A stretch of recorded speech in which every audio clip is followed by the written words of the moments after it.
Крупнейшая в стране Нерюнгринская обогатительная фабрика начала работать совсем недавно, и это событие можно без преувеличения назвать этапным в развитии Южно-Якутского территориально-производственного комплекса. Уникальное предприятие будет ежегодно перерабатывать 13 миллионов тонн угля. Но, к сожалению, есть причины, которые мешают расти гиганту угольной промышленности. Говорит генеральный директор объединения «Якутуголь» Виктор Михайлович Ждамиров. Сегодня наша фабрика набирает мощность. Уже в этом месяце она должна переработать 500 000 тонн коксующегося угля.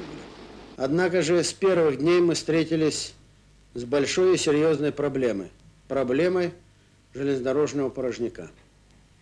Отсутствие железнодорожных вагонов не позволяет сегодня фабрике работать ритмично. За первые 3 месяца этого года мы недополучили более 7000 вагонов. Вторая проблема – это поставка железнодорожных вагонов, не готовых к погрузке. Они должны пройти длительное время ремонт и только после этого поступить под погрузку. Третье.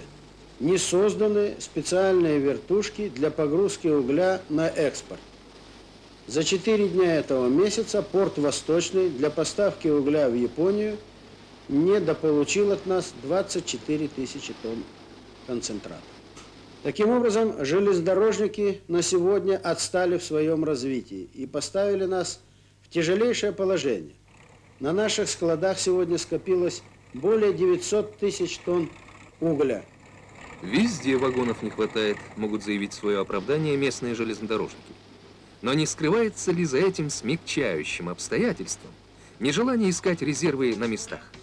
Разве не могут позаботиться хотя бы о своевременном ремонте вагонов? Нельзя допускать, чтобы работала в половину мощности фабрика, на строительство которой было затрачено почти 400 миллионов рублей.